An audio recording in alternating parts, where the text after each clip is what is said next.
Big boss Malayalam season 7 അവസാനിക്കാൻ ഇനി വെറും 2 ദിവസങ്ങൾ മാത്രമാണ് ബാക്കിയുള്ളത്.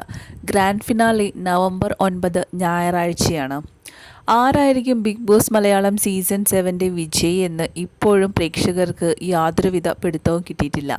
നിലവിൽ ഇപ്പോൾ ബിഗ് ബോസ് വീട്ടിൽ 7 കണ്ടസ്റ്റൻസുകളായിരുന്നു ഉണ്ടായിരുന്നത്. ഇന്നലത്തെ ഒരു മിഡ് വീക്ക് എവിക്ഷനിൽ വെച്ച് ആദില പുറത്താവുകയും ഇപ്പോൾ 6 കണ്ടസ്റ്റൻസുകളാണ് ബിഗ് ബോസ് വീട്ടിൽ അവശേഷിച്ചിരിക്കുന്നത്. ആദില 97ാമത്തെ ദിവസമാണ് ബിഗ് ബോസ് വീട്ടിൽ നിന്നും പടിയിറങ്ങിയത്. ബിഗ് ബോസ് സീസൺ 7 എല്ലാ മത്സരാർത്ഥികളും നിൽക്കെയാണ് യാത്ര പറഞ്ഞ് ആദില ഇന്നലെ പുറത്തേക്ക് പോയിരിക്കുന്നത്. വളരെ കൂളായിട്ടായിരുന്നു ആദിലയും നൂറയും ഈ ഒരു എവിക്ഷനെ കണ്ടതും.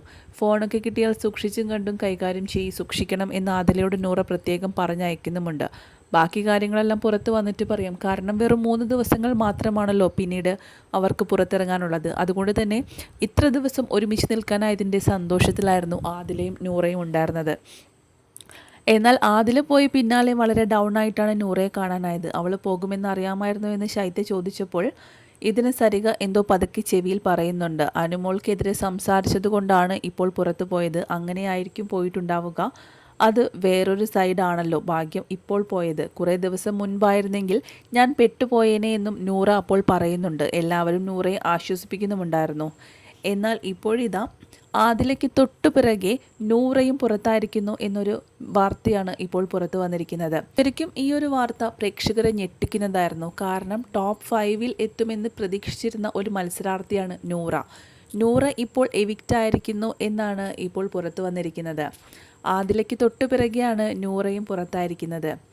എങ്ങനെയാണ് ആദില പുറത്തു പോകുന്ന സമയത്ത് ആദിലയ്ക്കും നൂറയ്ക്കും വലിയ പ്രശ്നമൊന്നും ഉണ്ടായിരുന്നില്ല. കാരണം ഇനി വെറും 3 ദിവസം മാത്രമേ ബാക്കിയുള്ളൂ. അതുമാത്രമല്ല നൂറ ഉള്ളിൽ ഉണ്ടാവുകയും ചെയ്തു. അതുപോലെ ആദിലയുടെയും നൂറയുടെയും വോട്ട് സ്പ്ലിറ്റ് ആകാതെ നൂറയ്ക്ക് മാത്രം ലഭിക്കും. അങ്ങനെയുള്ള കണക്കുകൂട്ടലുകളായിരുന്നു ആദിലയും നൂറയും പ്ലാൻ ചെയ്തത്. എന്നാൽ എല്ലാം തകിടം മറിച്ചുകൊണ്ടാണ് നൂറയുടെ എവിക്ഷൻ സംഭവിച്ചിരിക്കുന്നത് എന്നാണ് ഇപ്പോൾ അറിയാൻ സാധിച്ചിട്ടുള്ളത്.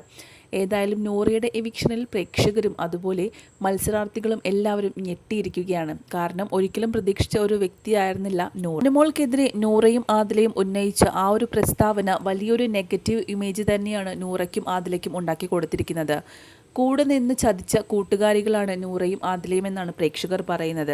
കാരണം അനുമോൾ അത്രയും വിശ്വസിച്ച് പറഞ്ഞ കാര്യങ്ങളെല്ലാം തന്നെ ഇപ്പോൾ അനുമോളെ വളഞ്ഞിട്ട് ആക്രമിക്കാനായി റീ എൻട്രി നടത്തിയ മത്സരാർത്ഥികൾക്കായി ഇട്ടുകൊടുത്തിരിക്കുകയാണ് ആദിലയും നൂറയും. ഒരിക്കലും ആദിലയും നൂറയും ചെയ്യാൻ പറ്റാത്ത കാര്യം തന്നെയായിരുന്നു ഇത്. ഓഗസ്റ്റ് 3-നായിരുന്നു ബിഗ് ബോസ് മലയാളം സീസൺ 7 ആരംഭിച്ചത്. 7ന്റെ പണി എന്ന ടാഗ് ലൈനുമായി എത്തിയ സീസണിൽ വൈൽഡ് കാർഡുകളടക്കം 25 മത്സരാർത്ഥികളാണ് ഉണ്ടായത്.